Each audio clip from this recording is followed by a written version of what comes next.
हम लोग आज शुरुआत करने वाले हैं लॉजिकल रीजनिंग में कुछ चैप्टर्स के फंडामेंटल के बारे में। ठीक है। सो द फर्स्ट चैप्टर जिसपे हमारा फोकस होगा दैट वुड बी क्लॉक्स, जो प्योरली प्योरली जितना आपके सिलेबस में आता है वो कुल मिला के एक फॉर्मूले पे बेस्ड है। And the formula is theta is equals to 11/2m minus 30h modulus. ठीक है। ये पहला चैप्टर कंप्लीट भी हो गया अगर आपको ये फॉर्मूला समझ में आ गया तो। ठीक है। The second chapter we will lay focus upon would be arrangements. और अरेंजमेंट्स के जो मैं फंडामेंटल्स बताऊंगा, ठीक है, वो कुछ कुछ चैप्टर्स उसके प्री रिक्विजिट की तरह आते हैं। One would B blood relation and the second would be direction sense.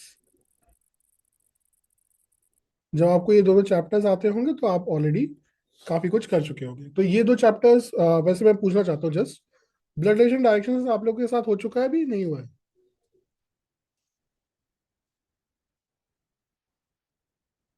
अभी नहीं हुआ है? No sir. हो ओके। चुका सर, बट लिस्ट पहले करवा दिया सर ने। इलेट से क्लेट से पहले करवा दिया था सर ने। ब्लड रिलेशन हुआ था, डायरेक्शन नहीं हुआ था नहीं, मैं शायद। ब्लड रिलेशन क्या बता रहा हूँ, डायरेक्शन नहीं हुआ सर, आपको करवाना हो। शाम डायरेक्शन सर भी को। एक बार करवा दिया ठीक था है, ठीक सर। है, आई विल डू दैट, ठीक है। तो ये मतलब ये चैप्टर जो है इससे लिंक होता है। ठीक है। तो इसमें हमें थोड़ी सी बातें करनी होंगी। और वापस जो क्वांट की क्लासेस जब मैंने ली थी तब भी मैंने एक बात बोली थी कि आपको इंग्लिश को पढ़ना है और मैथ्स के फॉर्मेट में उसको लिखना है। ठीक है। अब उसके लिए दो बेसिक रूल्स जो यूज में आएंगे आपके लिए, मैं उनके बारे में पहले बात कर लेता हूँ। द फर्स्ट रूल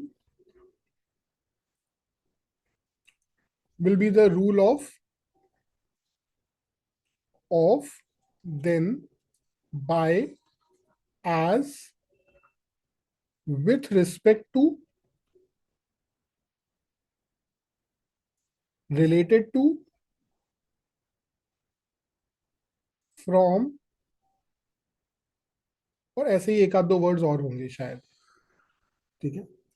इन सभी वर्ड्स के बाद में, ध्यान सुनना मैं क्या बोल रहा हूं, इन सभी वर्ड्स के बाद में जो भी नाउन आता है हम उसके रिस्पेक्ट में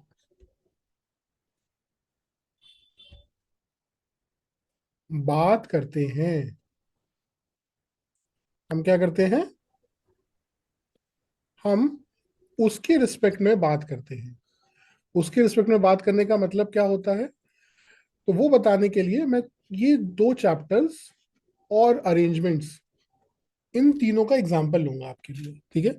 मैथ्स का एग्जाम्पल अब नहीं लूंगा क्योंकि मैथ्स अब आपके लिए जिंदगी में दोबारा नहीं आएगी। खुश हो गया उस बात पे, है ना? ठीक है। तो इसका एग्जाम्पल कैसे हो गया? अब इस एग्जाम्पल को समझने के लिए भी आपको अब ये थोड़ा सा देखने की जरूरत है। जैसे बेसिक बात, डायरेक्शंस। ठीक है ना? तो डायरेक्शंस के बारे में अगर अपन बात करें तो ये चार मेन डायरेक्शंस होते हैं हमारे, जो हम जानते हैं। One is north, the other is south, one is west and the last one would be east. ठीक है। तो चार मेन डायरेक्शन होते हैं, north, south, west and east. ठीक है। और इन चार डायरेक्शंस के बीच में इस जगह पे जो भी कुछ होगा उसको हम लोग नॉर्थ ईस्ट बोलेंगे। इन दोनों के बीच में जो भी कुछ होगा उसको हम साउथ ईस्ट बोलेंगे। इसके बीच में जो भी कुछ होगा उसको हम साउथ वेस्ट बोलेंगे। और इसके बीच में जो भी कुछ होगा, ठीक है, उसको हम नॉर्थ वेस्ट बोलेंगे। ठीक है। और कहीं पे भी होगा, इंपॉर्टेंट बात ये है, मतलब ऐसा नहीं कि यहाँ वाले को कुछ अलग नाम देंगे, यहाँ वाले को कुछ अलग नाम देंगे और यहाँ वाले को अलग नाम देंगे। इन तीनों को ही with respect to related to, with respect to, इस पॉइंट के रिस्पेक्ट में हम नॉर्थ वेस्ट बोलेंगे, इस पॉइंट के रिस्पेक्ट में। ठीक है, तो पहला क्वेश्चन मेरा यही है आपसे कि अगर मान लेते हैं कि यहाँ पे ए बैठा हुआ है, यहाँ पे बी बैठा हुआ है ना, यहाँ पे कहीं पे सी बैठा हुआ है, ठीक है, यहाँ पे डी बैठा हुआ है, ठीक है, और अगर मैं आपसे पूछूं where is A with respect to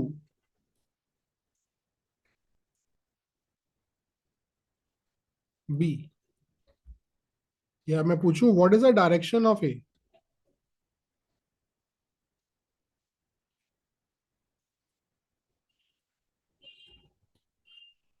what is the direction of B from D. ठीक है, तो कुछ लोग के जवाब आने शुरू हो गए। सर क्लास का फर्स्ट लेसन यही है ना, मैंने 5 मिनट लेट ज्वाइन किया। यस बेटा Sanidhya, this is the first thing we are starting. Okay, Saniya has given the answer south east. ठीक है, साउथ ईस्ट, नॉर्थ ईस्ट। ठीक है, okay, so we have got a lot of answers right. तो यहाँ पे मैं बस एक छोटा सा कंसेप्ट यही बताना चाह रहा था, जो हमारा रूल है। रूल ने क्या कहा हमारे से, इन सभी वर्ड्स के बाद में जो भी नाउन आएगा, नाउन क्या होता है, एनी नेम प्लेस एनिमल और ऑब्जेक्ट।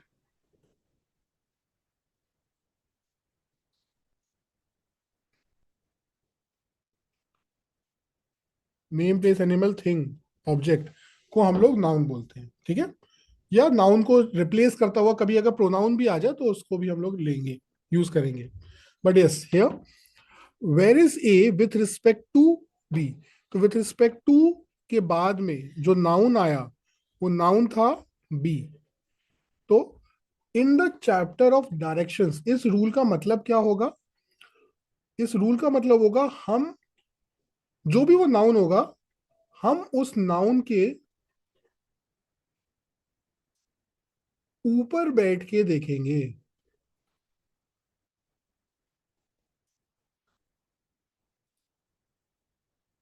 हम उस नाउन के ऊपर बैठ के देखेंगे। जैसे यहाँ पे क्या आया, विथ रिस्पेक्ट टू के बाद में बी आया।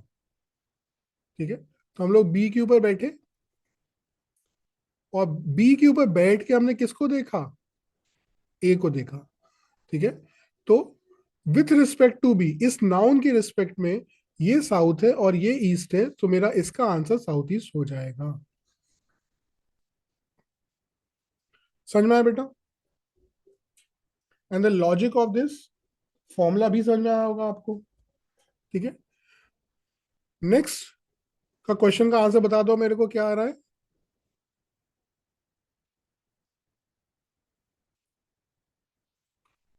नॉर्थ बोल रहे हो आप लोग, ओके, नॉर्थ वेस्ट बोल रहा है कोई, ओके, चलिए देखते हैं बेटा। तो what is the direction of B from, अब फ्रॉम के बाद में जो नाउन आया है हम उसके ऊपर बैठेंगे और देखेंगे बी को। तो चाहे जितना ही वो नॉर्थ के पास हो, लेकिन जस्ट ऊपर तो नहीं है ना। ठीक है, इसलिए इसको हम लोग नॉर्थ और वेस्ट के बीच में जो आता है, नॉर्थ वेस्ट, वो ही बोलेंगे बेटा। ठीक है, वेरी गुड। जिन लोगों ने नॉर्थ वेस्ट दिया आंसर वो समझ गए होंगे। ठीक है, और मतलब समझ सभी लोग गए होंगे, वो लोग खुश हो जाएंगे, और जिन लोगों को गलती हुई होगी आ, वो लोग अब समझ जाएंगे कि हमें क्या करना है। जैसे अगर मैं यहाँ पे what is the direction of C with respect to B बोलता, तो आपका आंसर फिर क्या होता,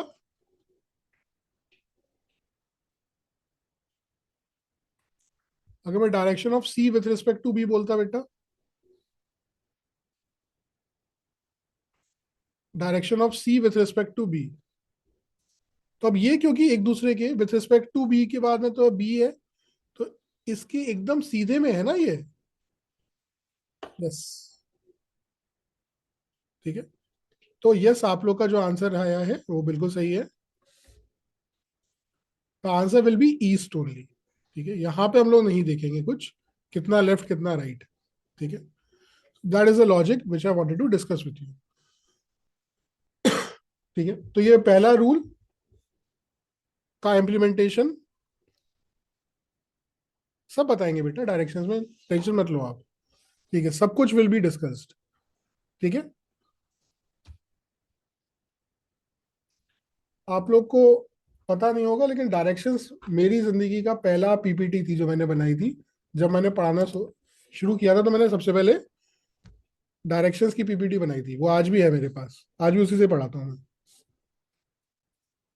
ठीक है, चलिए रूल नंबर 2, नहीं सही, रूल नंबर 1 ही चल रहा है अभी। अब हम बात करते हैं थोड़ा सा ब्लड रिलेशन के बारे में। ब्लड रिलेशंस को हिंदी में क्या बोलते हैं? खूनी रिश्ते, है ना? ब्लड रिलेशन को हिंदी में क्या बोलते हैं? खूनी रिश्ते। ठीक है, और खूनी रिश्ते दो जेंडर्स के बीच में होते हैं, मेल एंड फीमेल। ठीक है, male are positively stupid people, इसलिए प्लस साइन से उन्हें डिनोट किया जाता है। Females are not stupid people, इसलिए उन्हें माइनस से डिनोट किया जाता है। ठीक है, यहाँ पर नहीं तो कुछ लोग फेमिनिज्म वाले लोग बोलने लगेंगे कि अरे फीमेल्स को नेगेटिव कैसे बोल दिया, है ना? तो मेल प्लस से और चल फीमेल ठीक है, माइनस बाय, से। अभी मेरी क्लास है। ठीक है, अब जो भी रिलेशन होता है, ब्लड रिलेशन जो भी होते हैं, उनको 3 नामों से हम लोग डिनोट किया जाता है। 3 कैटेगराइजेशन में किया जाता है ये बोलना चाहिए बल्कि। पहली कैटेगराइजेशन होती है जब हम लोग बात करते हैं उसके बारे में as dual gender specific relation. Dual gender specific relation. Next one would be single gender specific relation, and the last would be non-gender specific relation.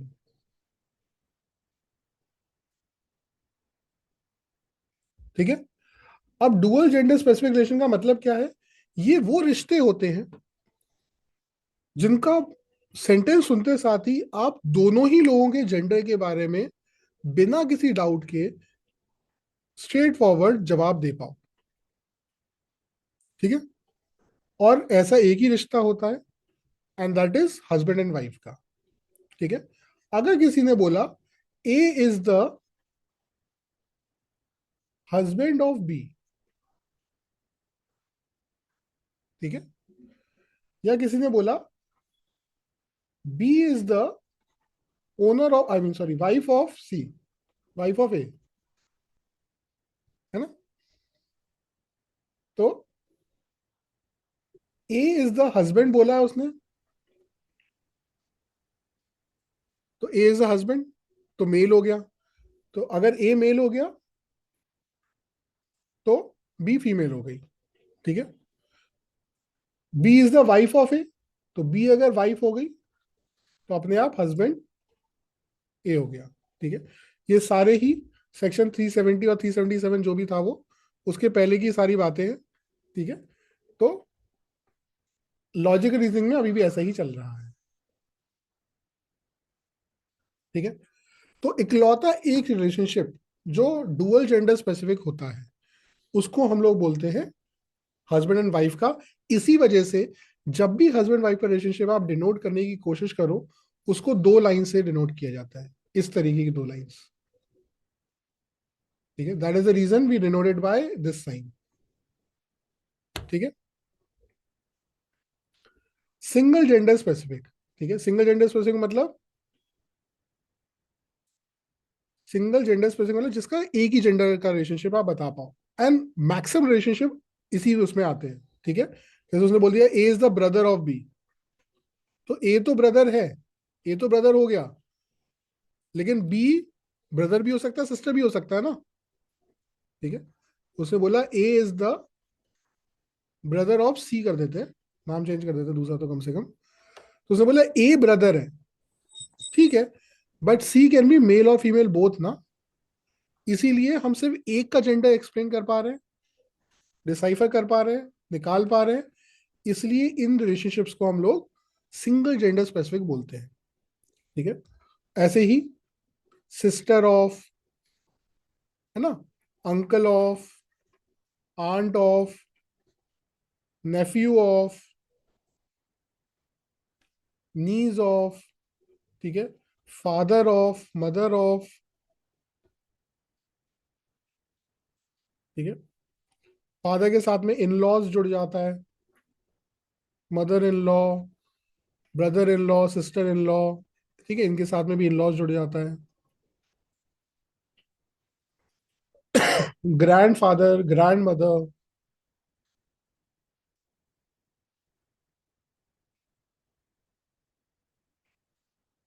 ठीक है, ये सारे ही रिलेशनशिप्स क्या होते हैं, सिंगल जेंडर स्पेसिफिक।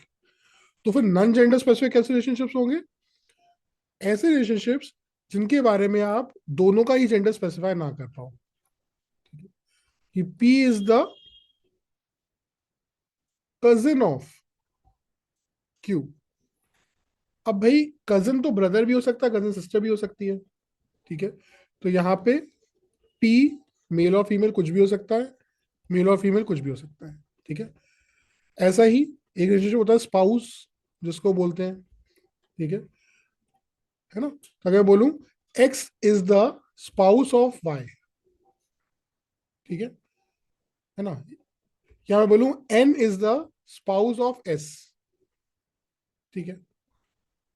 तो अब एन हस्बैंड भी हो सकता है, वाइफ भी हो सकता है ना, एस जो है हस्बैंड भी हो सकता है, वाइफ भी हो सकता है, ठीक है। For example, my spouse name is Smriti and luckily Smriti spouse name is also Nikhil, है ना, ऐसा। तो स्पाउस, कजिन, चाइल्ड, सिबलिंग, ठीक है। सिबलिंग में हम ये नहीं बता पाते कि वो मतलब ब्रदर है या सिस्टर है ना। Sibling is a generic generic name for brother और sister both. Child again son daughter दोनों के लिए यूज होता है। चाइल्ड के साथ में ग्रैंड चाइल्ड भी हो सकता था, ग्रैंड चाइल्ड, ग्रैंड किड, ये सब वर्ड्स, ठीक है। तो ये होता है नॉन जेंडर स्पेसिफिक। इन सबको हम लोग सिंगल एरो से डिनोट करते हैं, ठीक है। या ये एरो होती है, या नीचे की तरफ या ऊपर की तरफ एरो होती है, ठीक है। तो ये सारे ब्लड रिलेशन के फंडामेंटल्स हैं, ठीक है। ब्लड रिलेशन के फंडामेंटल्स समझाने के लिए, हाँ ग्रैंड पेरेंट बिल्कुल, है ना, पेरेंट नहीं लिखा क्या, हाँ नहीं लिखा, पेरेंट भी बोल सकते हो आप, ठीक है, पेरेंट, ग्रैंड पेरेंट्स, सब कुछ, ये सब नॉन जेंडर स्पेसिफिक में आ जाएंगे, ठीक है।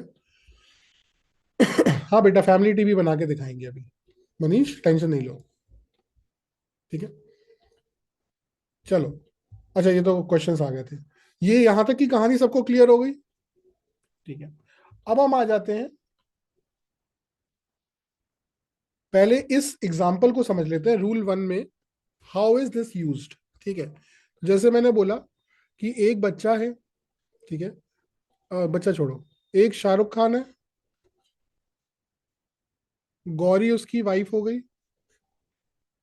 उनका एक चाइल्ड है जिसका नाम अब्राहम हो गया, ठीक है। तो अगर मैं पूछूं how is Gauri related to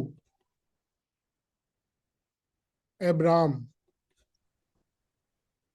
and the options are son, ठीक है, मदर, इन दोनों में से क्या आंसर होगा बेटा,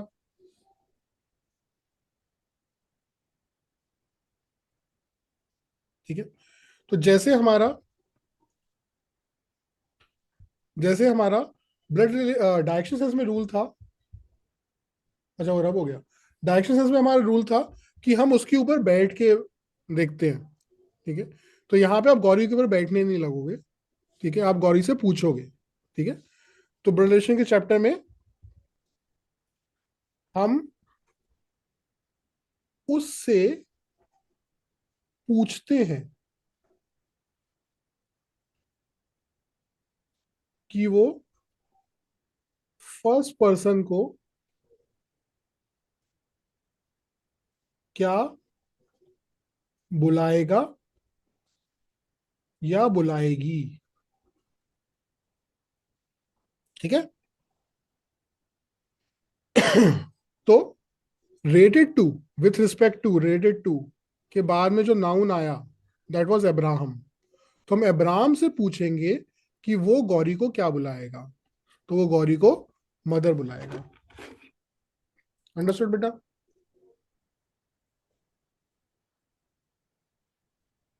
यस वंश, समझ में आ जाएगा बेटा आपको?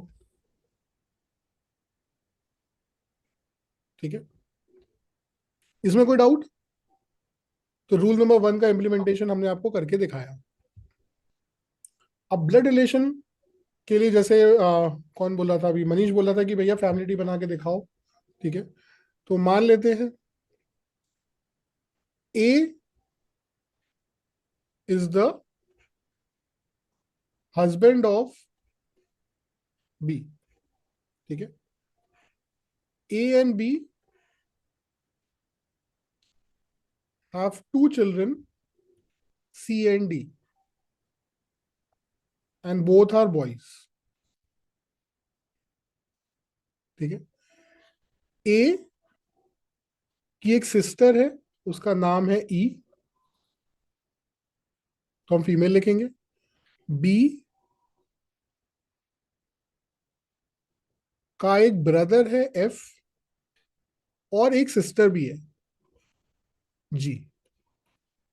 अभी जो ई है वो लाख मना करने पे भी उसने शादी कर ली एच के साथ, और उनकी एक बेटी हुई आई, एच आई जे। जी ने जे के साथ शादी करी और उनकी भी एक बेटी हो गई, आई जे के। ठीक है, अब ये जो ए और ई, ये आपस में हो गए सिबलिंग्स, है ना, सगे भाई बहन। तो द सगे भाई बहन will have same set of parents.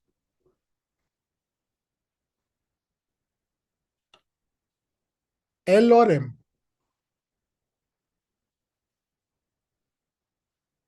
ठीक है, बी एफ और G will also have same set of parents, N और ओ।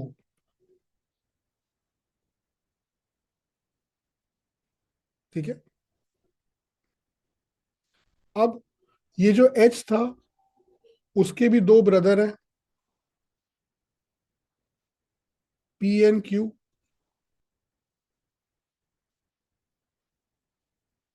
ठीक है, इन तीनों के भी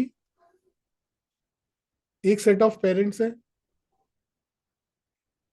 आर एन एस।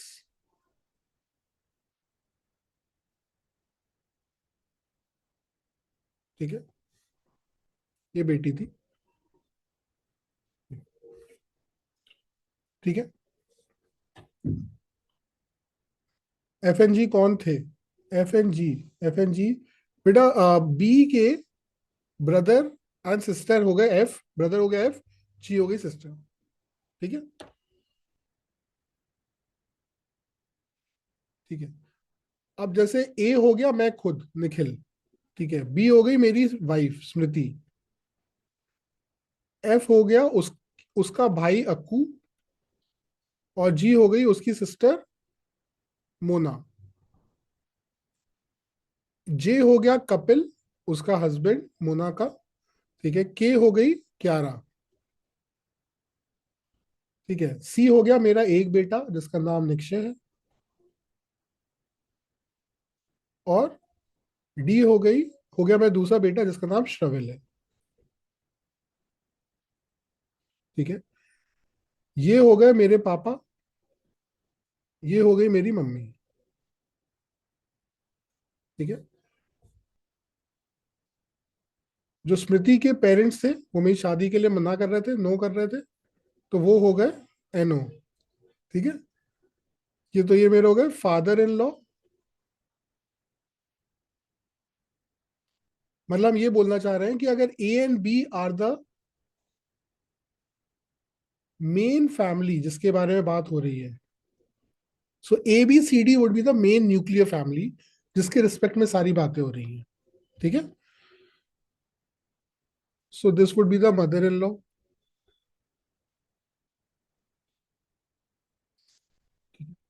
ई हो गई मेरी सिस्टर, जिसको मैं एलिफेंट बोलता हूँ, तो ई सही है उसके लिए। ठीक है, तो ये है नेहा। ठीक है, H हो गए मेरे जीजू। ठीक है, नितिन। आई हो गई मेरी नीज। ठीक है, नाव्या। ठीक है, ये हो गए उनके सौरभ एंड गौरव, उनके दो भाई। उनकी भी शादी वादी हुई है, लेकिन अपन लोग उसको यहाँ पे अपने कंसिडरेशन में अभी नहीं यूज कर रहे हैं। ठीक है, और ये हो गए मेरी सिस्टर के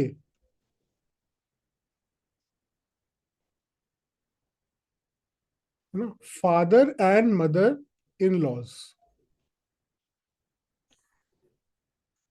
ठीक है, तो एक बात समझो, ये जो पूरी रेड में फैमिली मैंने सर्कल करी है, ठीक है, ये हो गई निक्षय एंड श्रवल के लिए। ठीक है, for with respect to C and D। ये हो गई उनकी paternal side of the family, और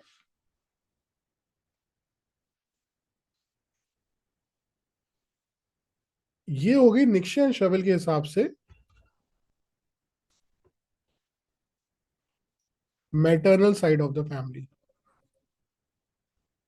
ठीक है, एंड ये हो गई हमारी मेन न्यूक्लियर फैमिली। ठीक है, how to show cousin, just like Nikshay and Shraval will be the cousins of Navya and Kiara. They will not be shown as such, but yes, they will be represented. ठीक है, मतलब उसमें directly कोई arrow show नहीं होंगी उनमें। ठीक है, जैसे अंकल आंट हो गए, H और E will become the uncle and aunt of C and D। ठीक है, F G and J would become the uncle and aunt of C and D, है ना। What is the relationship of Q and P with C and D?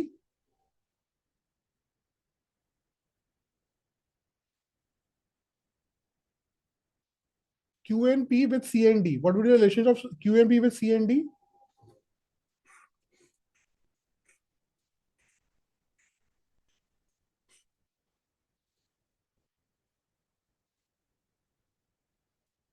So these set of people with respect to ABCD, जो main family थी हमारी, ABCD with respect to ABCD are no relation people. इनका हमारे साथ कोई blood relation नहीं है। नहीं बेटा, ये वो रिलेशनशिप है जिसको आप नो रिलेशनशिप की तरह बोलोगे। ठीक है, निक्सन शवेल के लिए ये वाले, ये जो F G and J will be relations. बेटा, मेरी वाइफ के सगी बहन का पति है ये बेचारा कपिल, है ना, तो इनका थोड़ा नो रिलेशन बोल देंगे। ठीक है, लेकिन मेरी बहन का जो हस्बैंड हुआ, उसके जो भाई हुए, उनसे थोड़ी ना मेरे कोई रिलेशन होगा, है ना। ये बात समझ में आ रही है। मैंने ये कब बोला कि स्मृति का रिलेशन मेरे मम्मी पापा के साथ नहीं होगा, लेकिन कपिल के मम्मी पापा के साथ थोड़ा रिलेशन हो जाएगा स्मृति का भी, है ना। तो वो चीज है। ठीक है, तो अगर आप बनाना चाहो तो हम लोग थोड़ी सी और बना लेते हैं, PQRST। जैसे PQRST। तो T is a female, let say इनकी जो मैरिज हुई STU के साथ और V उनका बच्चा हो गया, आई डोंट नो क्या है वो, चलो फीमेल मान लेते हैं, ठीक है। और J and T have a set of parents UVWNX, they are married, right. तो ये जो मेरे 24 लोग की मैंने फैमिली बनाई, 24, हाँ 24 लोग की फैमिली बनाई, ये जो पूरी फैमिली बनाई है उसमें भी क्या होगा, ये जो लोग हैं, ठीक है, with respect to ABCD will have no relations.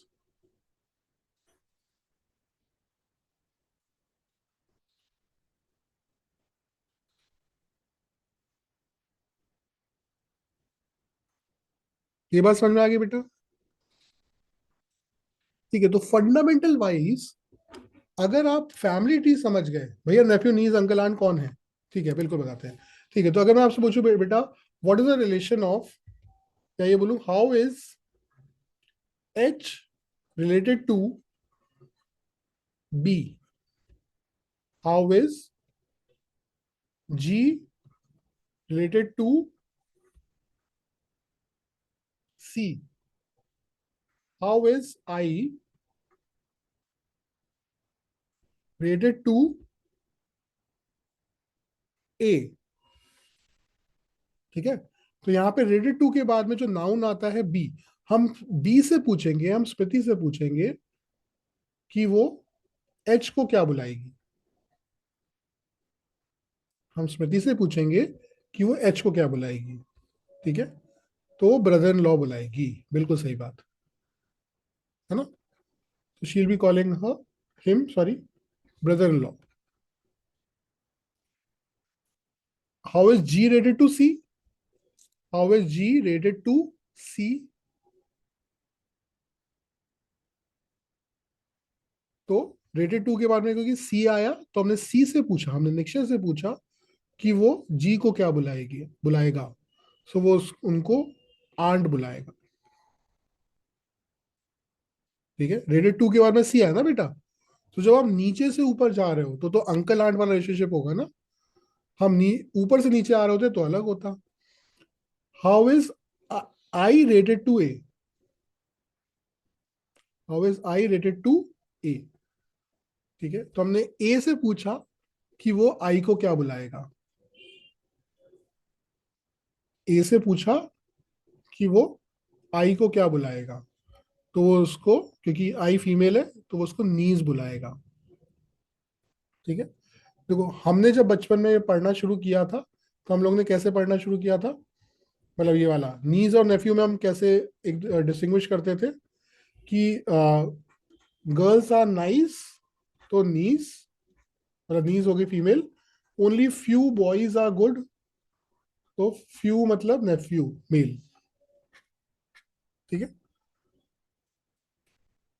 Yes, ठीक है, तो ये होता है पूरी the cycle of blood relations. और अगर ये समझ में आ गया, अब आपको सिर्फ इंग्लिश को पढ़ना है और उसको इस पैटर्न पे लिखना है, सॉल्व करना है, and you will be done with it. Yes, few few, right. So this is the fundamental of it, ठीक है। जो नेक्स्ट चैप्टर है, जो थर्ड चैप्टर है, जहां पे ये चीजें यूज में आती हैं बेटा, that chapter will be, yes, someone is asking something. Ojasvi, please ask बेटा। सर एक जो रिलेशन 2023 में आया था वो था फर्स्ट कजन वंस रिमूव्ड या फिर फर्स्ट कजन ट्वाइस रिमूव्ड। एक बार मेरे को आप क्वेश्चंस एक बार भेज देना तो मैं एग्जैक्ट वो भी ले लूंगा, ठीक है। बट यस, इसके बाद हम लोग डायरेक्टली क्वेश्चंस भी सॉल्व करेंगे तो भी कोई दिक्कत नहीं आएगी हमें, I am sure about it, ठीक है। फादर फादर ये इन लॉ वाला थोड़ा बता दो बेटा।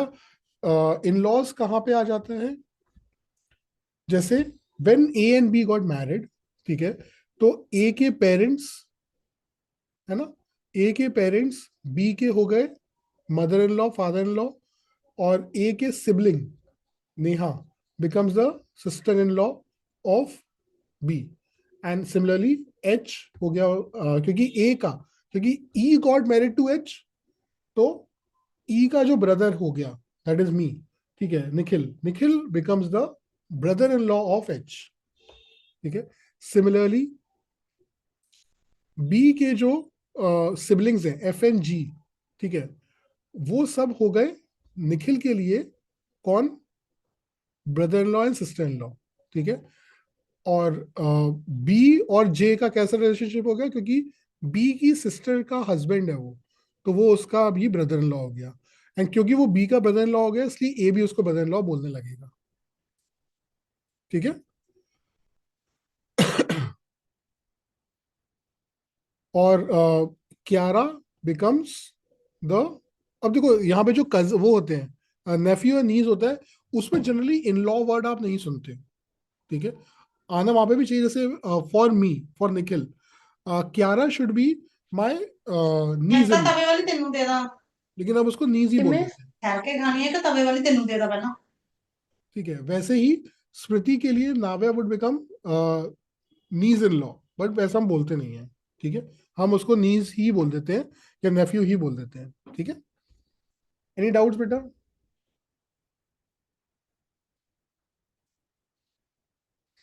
ठीक है, तो ये रिलेशनशिप्स हो गए, ठीक है। अब मैंने जो रूल 1 के बारे में बात करनी शुरू करी थी आपसे, ठीक है। हाँ, Saman Singh, Nandini, you have a doubt? Sir, can you show the chart again? या सर इसमें जो ये शाविल और निक्शय हैं, इनके लिए नव्या और ये कियारा, ये दोनों ही फर्स्ट कजन होंगे ना? हाँ, और अगर सेकंड कजन बोले तो सेकंड कजन क्या होता है? मैं एक्सप्लेन करता हूँ, अभी एक्सप्लेन करता हूँ, अभी करता हूँ। मैं पहले थोड़ा सा फंडामेंटल हम लोग एक बार कर ले, क्योंकि वो फर्स्ट रूल पे ही हम अटके हैं, ठीक है। अच्छा, तो फर्स्ट रूल को हम लोग यूज अरेंजमेंट्स के चैप्टर में कैसे करते हैं, ठीक है। इन arrangements how do we use,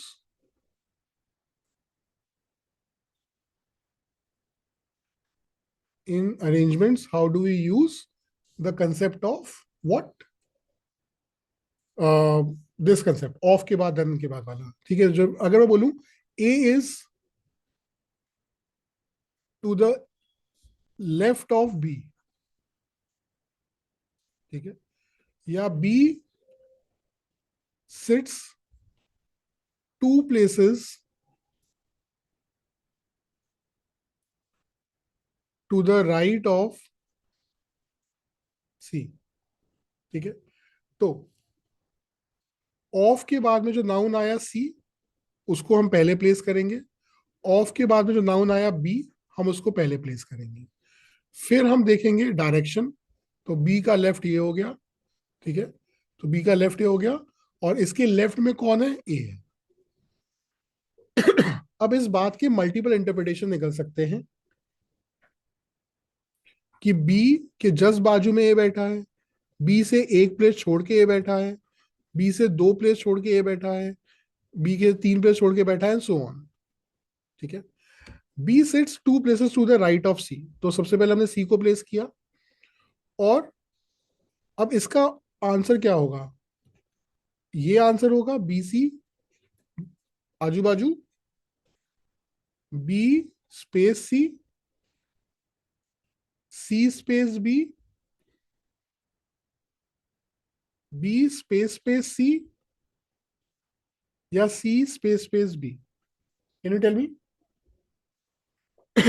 चलिए देखते हैं। सबसे पहली बात तो राइट ऑफ सी है ना, तो सी यहां बैठा है, तो सी का लेफ्ट ये होगा, सी का राइट ये होगा, है ना। तो बी जो है उसके राइट में, ये बात तो पक्का है, तो सी के बाद में बी आने वाला है, सी के बाद में बी आने वाला है, इसका मतलब या तो ये ऑप्शन बचा या ये ऑप्शन बचा, ठीक है। दूसरी बात, अब जब भी आप लिखते हो, ध्यान सुनना क्या बोल रहा हूं मैं, जब भी आप बोलते हो n places अवे, अवे का मतलब लेफ्ट या राइट दोनों ही हो सकता है, सो जब भी आप बोलते हो n places अवे, तो उसका मतलब हो जाता है n-1 गैप्स बिटवीन देम, ठीक है, जब भी आप बोलते हो n प्लेसेस अवे तो उसका मतलब होता है देर आर n-1, एक कम गैप है उन दोनों के बीच में। ठीक है, सो 2 प्लेसेस अवे का मतलब हो गया उन दोनों के बीच में एक पर्सन है। ठीक है, उन दोनों के बीच में एक पर्सन है, मतलब C option will be your answer, ना कि ई। ठीक है, ऐसे समझो, अगर बोलता C sits 0 place, sorry B sits 0 places to the right of C, मतलब उसके ऊपर बैठा होता है ना। 1 place to the right, just बाजू में। 2 प्लेस टू द राइट मतलब एक प्लेस छोड़ के, दूसरी प्लेस पे तो बैठा ही है ना, 2 प्लेसेस छोड़ के नहीं बैठा। ठीक है ना, दूसरी प्लेस पे बैठा है। दूसरी प्लेस पे मतलब उन दोनों के बीच में एक ही पर्सन होगा। समझ में आ गया बेटा? तो these are some fundamental sentences जहां पे हम रूल नंबर 1 यूज करते हैं। ठीक है, अब आ जाते हैं हम रूल नंबर 2 पे। रूल नंबर 1 में किसी को कोई डाउट? ठीक है, इंग्लिश का सर वो फॉर्मूला 2 प्लेसेस वाला क्या था, लाइक बेटा मैं वॉइस बता, लैग कर रही थी। n प्लेसेस अवे का मतलब होता है कि there will be n-1 gaps between them. तो अगर मैंने बोला x sits 3 places away from y, इसका मतलब क्या होगा कि x और y के बीच में there will be 2 gaps. 3 places away मतलब 2 गैप्स, एक कम। या फिर ये भी हो सकता है, क्योंकि अवे वर्ड यूज हुआ है ना कि लेफ्ट या right. Away in which direction not given to us. तो जब अवे किस किस डायरेक्शन में यही नहीं पता, तो आप कोई भी डायरेक्शन ले सकते हो। ठीक है, लेफ्ट भी हो सकता है, राइट भी हो सकता है। तो okay sir, thank you. Welcome बेटा। तो ये दोनों ही ऑप्शन हो सकते हैं। ठीक है, वैसे ही जैसे इस वाले सेंटेंस के ये सारे ही ऑप्शंस पॉसिबल है, कितना ही लेफ्ट हो सकता है। ठीक है, वैसे ही एक सेंटेंस यूज होता है, वो बोलेगा B sits between A and C. तो उसका क्या मतलब होगा? अगर वो बोलेगा B sits exactly between A and C. Sir ये वाला कैसे सॉल्व करना है, हो ही नहीं रहा ये वाला। अच्छा, क्वेश्चन तो भेज रहा हो क्या बेटा? आई विल डू दैट, लेकिन अभी वही ना कि पहले थोड़ा फंडामेंटल्स तो मैं बता दूं। आज कहानी पढ़ लेते हैं, सुन लेते हैं। ठीक है, उसका इम्प्लीमेंटेशन हम लोग करेंगे नेक्स्ट क्लास में। ठीक है, तो जो भी आपके डाउट्स हो, जो नहीं हो पा रहे क्वेश्चंस, वो बताना, I will help you out. ठीक है, हाँ, तो B sits between A and C और B sits exactly between A and C, दोनों का मतलब क्या है? ठीक है, तो B sits between A and C का मतलब हो गया कि अगर ए इसके लेफ्ट में है तो सी इसके राइट में होगा, और अगर ए सी इसके राइट में है, लेफ्ट में है, तो ए इसके राइट में होगा। इन दोनों में से कोई भी ऑप्शन हो सकता है। ठीक है, ए बी सी और सी बी ए। ठीक है, ये दोनों ही सही है बेटा। ठीक है, ये दोनों ही ऑप्शन सही है। और कितना ही दूर हो सकता है, मतलब ऐसा भी हो सकता है कि ए जस्ट बाजू में बैठा है, सी 2-3 प्लेस छोड़ के बैठा है, पॉसिबल है। ठीक है, ये भी हो सकता है कि बिल्कुल ऐसे ही बैठा हो, ये भी हो सकता है कि बिल्कुल ऐसे ही बैठा हो, ये सारे ही पॉसिबल है। ठीक है, क्योंकि बिटवीन बोला है, बिटवीन मतलब बीचों बीच बैठा है। अब कितना भी मतलब कितना लेफ्ट में ए है, कितना राइट में सी है, नहीं पता अपन को। ठीक है, लेकिन जब उसने एग्जैक्टली बिटवीन बोल दिया, तो इसका मतलब ए बी सी या सी बी ए, क्या इसके यही दोनों मतलब निकलेंगे? नहीं, इसके भी और मतलब निकलेंगे कि बी से एक प्लेस छोड़ के ए, एक प्लेस छोड़ के सी, बी से 2 प्लेस छोड़ के सी, 2 प्लेस छोड़ के ए। एग्जैक्टली बिटवीन बोला ना, उसका मतलब है कि जितने लेफ्ट में छोड़ के ए बैठेंगे, उतने ही राइट में छोड़ के सी बैठेंगे। तो ये भी इसका ऑप्शन हो सकता है। ठीक है, तो ये कुछ इंपॉर्टेंट सेंटेंसेस हैं जिसके इंटरप्रिटेशंस हमारे दिमाग में बैठे होने चाहिए। We should be able to understand those. Any doubts?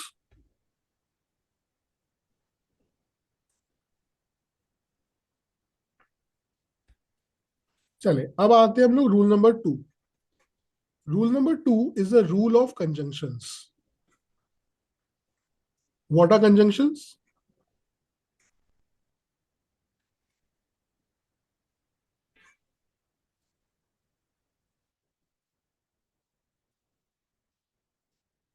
बेटा शेड्यूल हम लोगों ने तो भेज दिया था, अगर नहीं मिला है तो यू विल गेट। मैं सिद्धार्थ सर से एक बार बोल देता हूँ। ठीक है, rule of conjunctions. Rule of conjunctions का मतलब क्या होता है बेटा?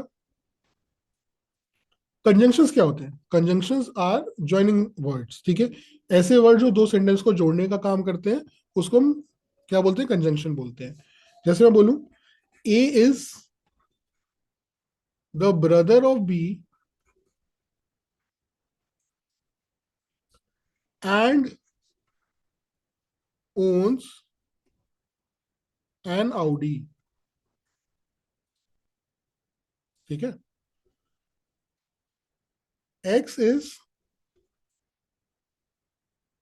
younger to y who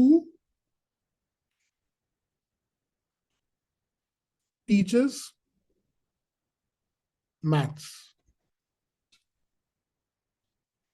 ठीक है, सो ये जो वर्ड्स है एंड, एज, बट, हाउएवर, ठीक है, ये सारे जो वर्ड्स है ये होते हैं टाइप 1 कंजंक्शंस। ठीक है, टाइप 1 कंजंक्शन का काम क्या होता है कि टाइप 1 कंजंक्शन से पहले दो नाउन्स होंगे। इन कंजंक्शन से पहले दो नाउन के बारे में बात हो रही होगी हमेशा। This would be called a first noun and this would be called the second noun.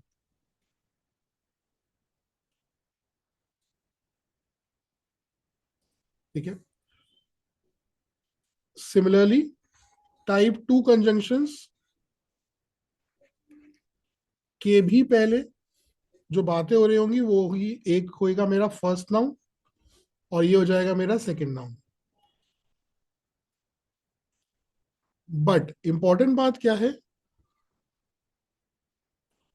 कि इन सब वर्ड्स के बाद में जो भी बातें हो रही होंगी they will always be about the first noun only.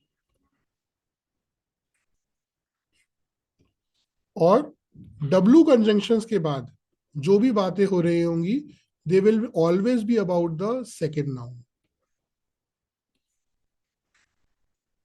ठीक है, और हु, डब्ल्यू कंजंक्शंस का मतलब क्या है? हु, विच, whom, whose, ये सारे वर्ड्स इसके बाद में जो भी बातें हो रही होंगी they will always be about the second noun. बेटा अंडरस्टूड? ठीक है, तो अगर इस सेंटेंस को, सेंटेंस नंबर 1 को, अगर मेरे को दो सेंटेंसेस में जो उसके दो पेरेंट सेंटेंसेस थे उनमें अगर कन्वर्ट करना होता तो मैं कैसे करता? मैं बोलता A is the brother of B, full stop. ठीक है, ए ओन्स एन आउडी। ठीक है, तो मैं क्या बोलता? ए ओन्स एन आउडी। ये मेरा दूसरा सेंटेंस होता। और यहां x is younger to y who teaches maths। so who teaches maths? y teaches, because वो सेकेंड नाउन है।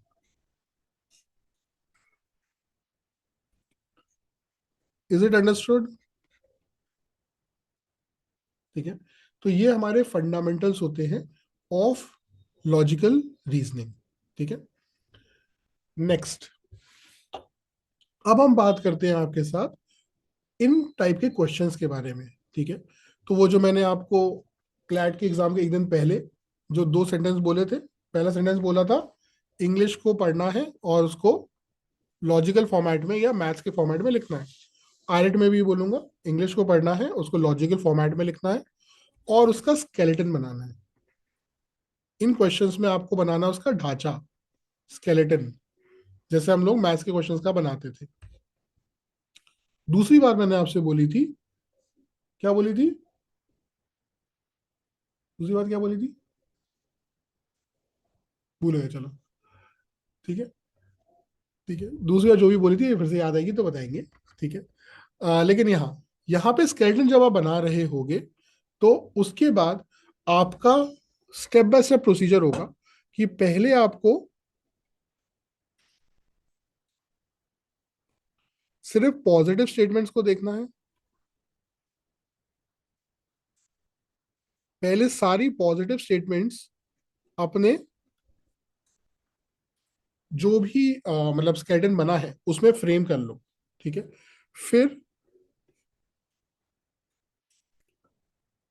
फिर जो नेगेटिव स्टेटमेंट्स बची है उनको सेग्रीगेट करो 2 पार्ट्स में। एक होगी negative conjugate statement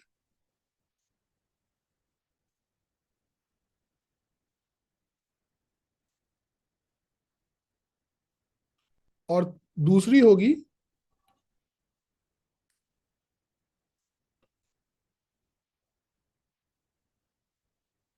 negative regular.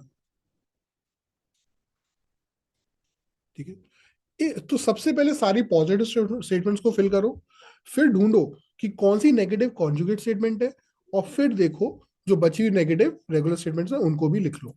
ठीक है, इसका मतलब क्या होता है, नेगेटिव कॉन्जुगेट का मतलब क्या होता है? ठीक है, जैसे मैंने बोला अभी आई हैड अ चॉकलेट। ठीक है, I had 1 chocolate among silk और टेम्पटेशन एंड 5 स्टार। तो अभी तक जब तक ये बात बोली थी मैंने तब तक आपके दिमाग में 3 ऑप्शंस थे। सिल्क हो सकती है, टेम्पटेशन हो सकती है, 5 स्टार हो सकती है। अगर मैं बोलूं the chocolate I had was neither 5 star not temptation, was neither 5 star not temptation, तो आप क्या समझ गए कि इट वॉज सिल्क, है ना? ठीक है, तो सिल्क ही रही होगी क्योंकि ना तो वो 5 स्टार हो सकती है ना ही वो टेम्पटेशन हो सकती है, तो जो बचा हुआ है वही तो इकलौता ऑप्शन है।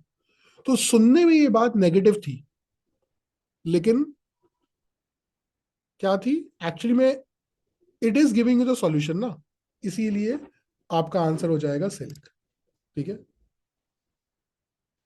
मेरे पास सिर्फ रैपर बचा है अलविरा।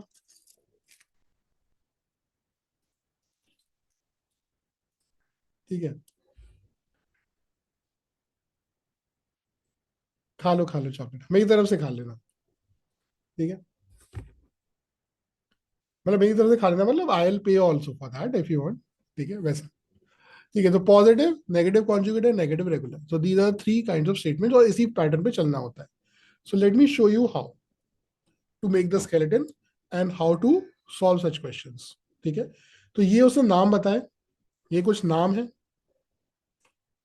ठीक है, सो द फर्स्ट स्केलेटन का जो ढांचा होगा वो शुरुआत होगा नाम से ही। ठीक है, own different brand of cars. ठीक है, सो कार का ब्रांड मेरा सेकंड पार्ट हो गया।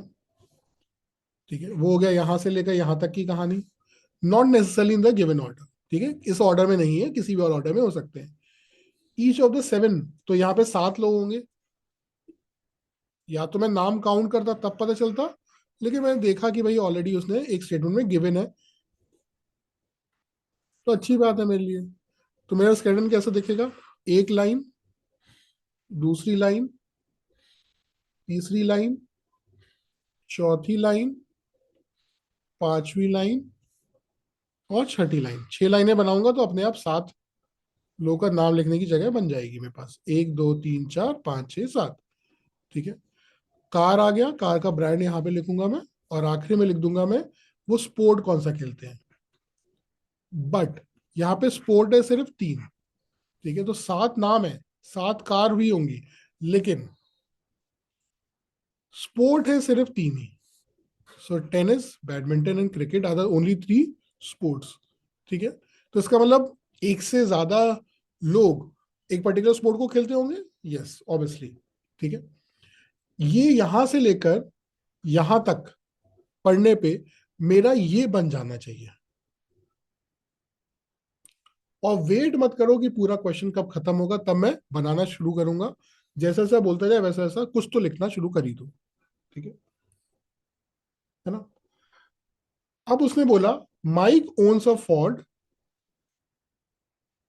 ये पॉजिटिव है। डजंट प्ले टेनिस, नेगेटिव है, तो इसको कर दो इग्नोर। तो मैंने सबसे पहले नाम लिखा माइक, ओन्स अ फोर्ड, ठीक है, जो भी उसने अब आगे बात बोली वो अभी के लिए मैंने इग्नोर कर दी, ठीक है। नील ओन्स एन ऑडी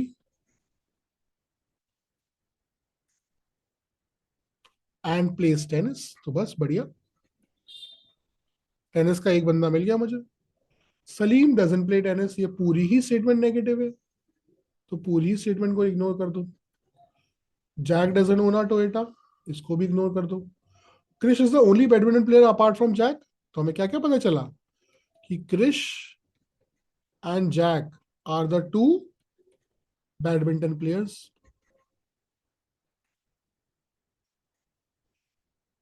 और ये अपने आप में बहुत ही इंपॉर्टेंट स्टेटमेंट है, क्योंकि इनके अलावा कोई और है भी नहीं, है ना। इनके अलावा कोई और बैडमिंटन नहीं खेल सकता, तो बैडमिंटन खेलने वाले सिर्फ 2 ही लोग हैं, ठीक है, 1 and 1। मैं 1 and 1 क्यों लिख रहा हूं आप, चलो ठीक है 2 लिख दो अभी के लिए आप, ठीक है। ये नेगेटिव, ये अच्छी बात क्यों है, ये स्टेटमेंट इंपॉर्टेंट क्यों है, अच्छी क्यों है, क्योंकि अब ये पढ़ने के बाद जैसे ही मैं वापस इस स्टेटमेंट पे जाऊंगा, तो ये स्टेटमेंट मेरी नेगेटिव कॉन्जुगेट स्टेटमेंट बन गई है। क्यों? क्योंकि बैडमिंटन कोई खेल नहीं सकता, क्योंकि 2 ही लोग खेलते हैं, क्रिश और जैक। तो माइक टेनिस भी नहीं खेलता, बैडमिंटन खेल नहीं सकता, तो माइक क्या सिर्फ क्रिकेट खेल सकता है। This is what I mean by negative conjugate statement. क्या ये बात समझ में आई बेटा? ठीक है। Salim doesn't play tennis, Salim की बात भी मान लेते हैं भाई आप, तो सलीम भी टेनिस नहीं खेलता, तो सलीम भी क्रिकेट ही खेलता होगा,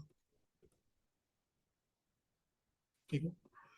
David owns a Suzuki, David एक और नाम आ गया, हु ओन्स अ सुजुकी, ठीक है, and doesn't play tennis.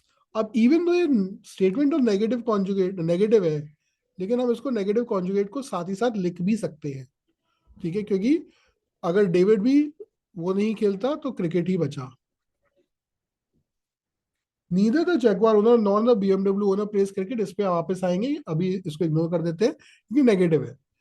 The Toyota owner plays badminton, तो Toyota owner plays badminton, even though ये पॉजिटिव है, लेकिन टोयोटा ओनर इन दोनों जगहों में से कहाँ जाएगा हमें नहीं पता, इसलिए इसको एक एक्स्ट्रा इन्फॉर्मेशन की तरह इस कैडन के बाजू में लिख लेते हैं, ठीक है। ये पक्की बात है, टोयोटा यहाँ या यहाँ ही जाएगी।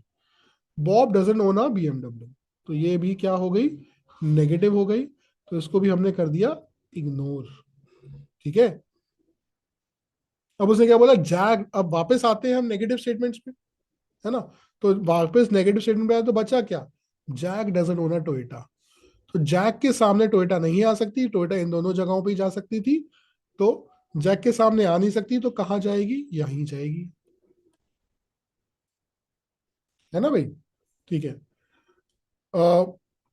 Neither the Jaguar owner nor the BMW owner place cricket, ठीक है। तो ये पक्की बात हो गई कि यहाँ पे जैगवार नहीं आएगी और बीएमडब्ल्यू भी नहीं आएगी।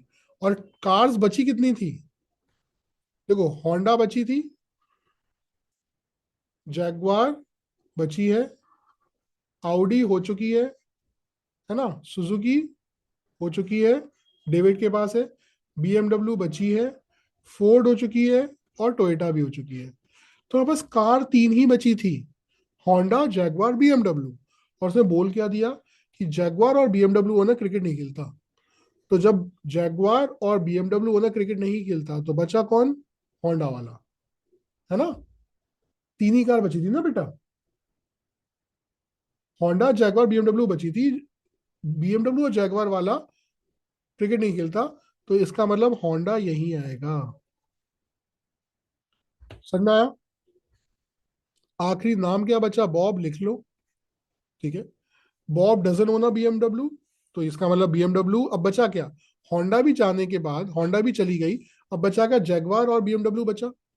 ठीक है, बॉब बीएमडब्ल्यू ओन नहीं करता नहीं है, तो बीएमडब्ल्यू यहां नहीं आ सकती, तो इसका मतलब बीएमडब्ल्यू बची हुई इस जगह पे चली आएगी और जैगवार बची हुई इस जगह पे आ जाएगी, है ना? और उसने क्या बोला था कि जो जैगवार ओनर है वो क्रिकेट नहीं खेलता। सेवन स्टेटमेंट ने बोला था ना कि the Jaguar owner doesn't play cricket. ठीक है, इसका मतलब ये, और बैडमिंटन खेल नहीं सकता क्योंकि दो ही लोग बैडमिंटन खेलते हैं, जैक और क्रिश, इसलिए ये टेनिस ही खेलेगा। ठीक है, so this is how you need to read the skeleton. First make the skeleton, read all the positive statements and jot down all the positive statements first, and then move to the negative conjugate statements. Is it understood? ठीक है, सो I hope इस session में हम लोग ने आपके साथ क्योंकि सी मतलब again we don't have a option कि हम आग लगा दी आपने इस कंसेप्ट पे, मजा ही आ गया। बा यही रह गया था सुनना। सर होंडा कैसे दिया सलीम को? होंडा ऐसे दिया बेटा सलीम को क्योंकि उसने क्या बोला था कि Jaguar, neither the Jaguar owner nor the BMW owner place cricket. Jaguar owner, BMW owner cricket नहीं खेलते। ठीक है, यहाँ पे क्रिकेट खेल रहे हैं। और हमारे पास बची कौन कौन सी थी बेटा? होंडा बची थी, हमारे पास जैगवार बची थी, और हमारे पास बीएमडब्ल्यू बची थी। तो जब यहाँ पर क्रिकेट खेलने वाला जैगवार और बीएमडब्ल्यू ओन नहीं कर सकता, तो बाकी बचा हुआ जो एक वो है होंडा, वही तो ओन करेगा ना। आ गया अलविरा समझ में? Yes sir. दो से ज्यादा बेटा इसलिए बैडमिंटन नहीं खेल सकते क्योंकि उसने ऊपर बोला है क्या कहते हैं, Krish is the only badminton player apart from Jack. Krish is the, पांचवा स्टेटमेंट पढ़ो, Krish is the only badminton player apart from Jack. तो क्रिश और जैक के अलावा कोई और बैडमिंटन खेल ही नहीं सकता, ये बोल रहा था वो अपन से। अब समझ में आ गया? ठीक है, सो sir, will you also take circular setting? बेटा I'll explain it here. Yes, मैंने अभी आपके साथ जो शुरू किया है that is what we call distribution. ठीक है, अरेंजमेंट्स का जो कंसेप्ट है वो चार भागों में बटा हुआ है, linear, circular, selection and distribution. ठीक है, एंड डिस्ट्रीब्यूशन। तो आज मैंने जो है वो आपके साथ सिर्फ टच बेस बनाया है कि रीजनिंग कैसे करते हैं। ठीक है, लॉजिकल रीजनिंग होता क्या है। ठीक है, मैंने थोड़ी बातें आपके साथ करी अबाउट, मतलब दो ही रूल तो बताए हैं आपको, कुछ ज्यादा पढ़ाया तो ही ना आज।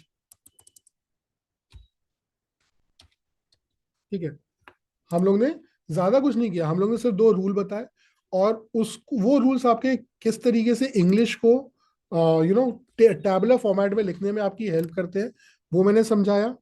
ठीक है ना? और नेक्स्ट क्लास ऑनवर्ड मैं कुछ क्वेश्चन ले लूंगा आपके लिए, मान लेते हैं डायरेक्शन सेंस के कुछ क्वेश्चन हम लोग ले लेंगे अलग से, एक आध कंसेप्ट के, और उससे हम लोग पूरा चीजें रिवाइज कर लेंगे आपके लिए। ठीक है,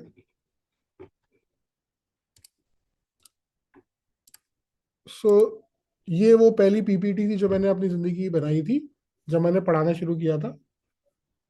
ठीक है, उसमें देखो कितना बढ़िया लिखा है मैंने, teaching is my super power, what's yours. ठीक है, तो यही एग्जांपल लिया था मैंने आपके साथ डायरेक्शन सेंस में, ठीक है, इस वाले क्वेश्चन के साथ हम लोग नेक्स्ट क्लास की शुरुआत करेंगे. Yes, that's called nostalgia. Studying is your super power. बस बस यही चाहिए होता है. क्लैट में बहुत अच्छा करोगे फिर आप. क्लैट तो कर ही चुके हो, एनएलयू में बहुत अच्छा करोगे आप. ठीक है, चलिए. So let's meet guys in the next class now. 2 classes और फिर छोड़ेंगे आपका पीछे. Sir, please provide the name of all the of AR topics. I will do that, बेटा. I'll share with you. Sunrise sun shadow होगा, उसमें भी PPT में ये भी है बेटा. सनराइज सनशैडो पीपीटी का पूरा यूज किया था मैंने. ये देखो अभी आएगी सनराइज. ये देखो,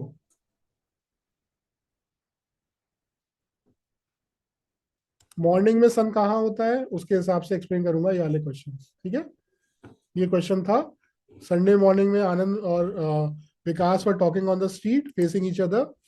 Anand's shadow was exactly to the right of Vikas. Which direction was Anand facing?